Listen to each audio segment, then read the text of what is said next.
Hi, I'm Joe Ward, and I'm running for mayor in the CBRM.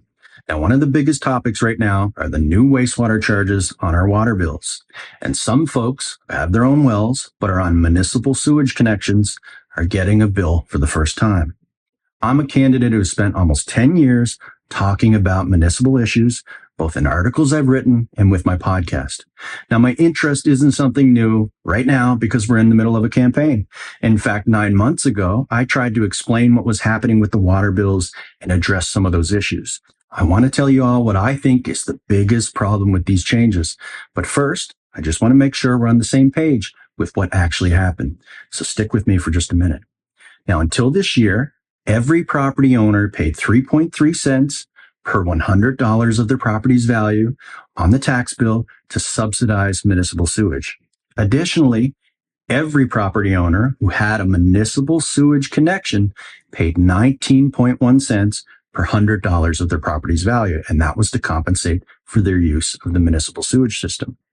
Now, at present time, the 19.1 cents is wiped out, and instead, only the property owners with a municipal sewage connection will get a bill instead of the 19.1 cents. Now, that bill is going to be based on water usage. And the basic rule of thumb for that is if you took the water into your home as measured by your water meter, then essentially all of that water must have become waste and went back out. You don't get a discount if you have a glass of water and then go to the bathroom at work instead of at home, but you get the idea. So if you have a well, and you don't pay the CBRM for water, but you do have a municipal sewage connection, they're going to charge you a fee based on the amount of water people typically use. Now, that calculation for typical is presented as an average, and it's certainly something that I think we should look into. I know that there's likely a pretty big difference between a 2-bedroom, 1-bathroom home versus a 4-bedroom, 2.5-bathroom home. So we're going to have to work on that later. So thank you for sticking with me for that basic summary. But let's talk about the big problems that I see. So firstly, the CBRM didn't do a good enough job making sure that people knew what to expect. And folks are upset. Some of them are perplexed. Sometimes they're just angry after receiving a water bill with new wastewater charges billed to them, knowing that they don't have a water hookup from the CBRM in the first place. And that's a communication problem. And that's actually a recurring issue within the CBRM. Secondly, although the idea is that your taxes should go down and then the water bill goes up, canceling one another out, it's not exactly that clear cut. In fact, many will actually agree that it's fair to charge for actual consumption or what we're using. But in terms of what the change really is, well, here's what it is. We'll see higher value or generally more affluent homes typically seeing their net charges overall drop. So taxes will go down more than the new bill goes up. Now, lower valued or generally less affluent homes will see the net amount that they pay increasing because the taxes will go down less than the new bill goes up.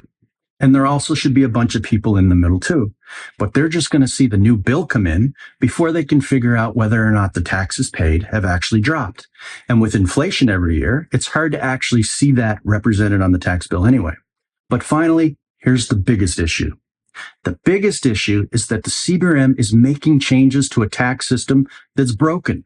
They haven't taken the lead on fixing the distortion of the property tax cap, helping everyone without hurting anyone, which is my solution. And they haven't taken the lead on getting a greater equalization grant to bring property taxes on par with our friends in Halifax, also my focus. But lower valued properties that held a significant cap, they're going to take an even bigger hit on the new water bill because of that distortion. The 19.1 cents was only on their cap. Their new bill is based on usage, so it's a bigger jump. So my question for the CBRM is, what are we doing messing with tax rates and new consumption service fees when the biggest problems with our tax base we haven't even come close to fixing? I'm glad some people will pay less as a result of these changes, but is the message from the CBRM to those who end up paying more? Oh well, it's about fairness. Try having shorter showers.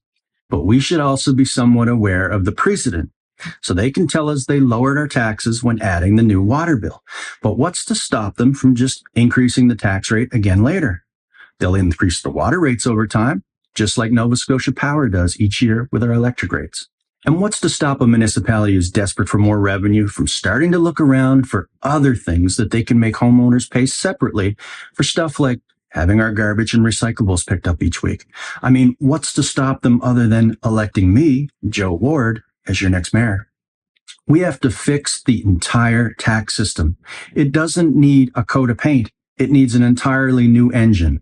If we don't fix it, the CBRM administration will always be left in a state where they're asking council to give them permissions to draw more blood from property owners.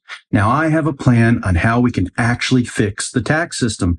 So I hope that you'll follow along with my campaign, follow my social media, join my email list at electjoeward.com, and share my messages when you can.